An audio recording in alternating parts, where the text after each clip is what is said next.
Udul. Bahagia. Itu nanti. Mungkin. Aku cuma pengen duduk sebentar tanpa dimarahi. Salah ya? Nadia berkata lirih. Menahan pegal setelah seharian bekerja membersihkan rumah orang. Baru sampai rumah, ibunya sudah membentak, mengeluh soal uang, soal tetangga, soal hidup yang katanya tidak pernah cukup.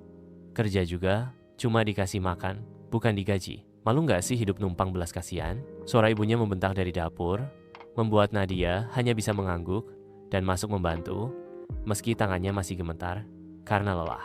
Malam harinya, Nadia duduk sendiri di kamar sempitnya, memeluk lutut, sambil menatap langit-langit. Kapan ya aku bahagia? Bisiknya. Hidupnya berubah sedikit saat ia diterima bekerja di rumah seorang ibu muda bernama Bu Maya. Rumah itu bersih, tenang, dan untuk pertama kalinya, Nadia ditanya, "Kamu udah makan belum?" Ia hampir menangis karena pertanyaan sederhana itu. Bu Maya memperlakukannya dengan hormat, bahkan mendorongnya ikut kursus kecil. Mimpi itu hak semua orang, katanya saat tahu Nadia pernah ingin jadi guru TK. Diam-diam Nadia mulai menyusun hidupnya. Ia membuka taman baca kecil di kontrakan.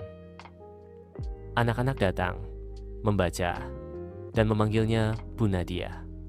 Di situ, ia merasa dibutuhkan, dihargai. Namun bahagia itu tak bertahan lama. Ibunya terus menganggapnya durhaka, dan ayahnya tetap diam membisu. Sampai akhirnya, kontrakan ditarik pemiliknya.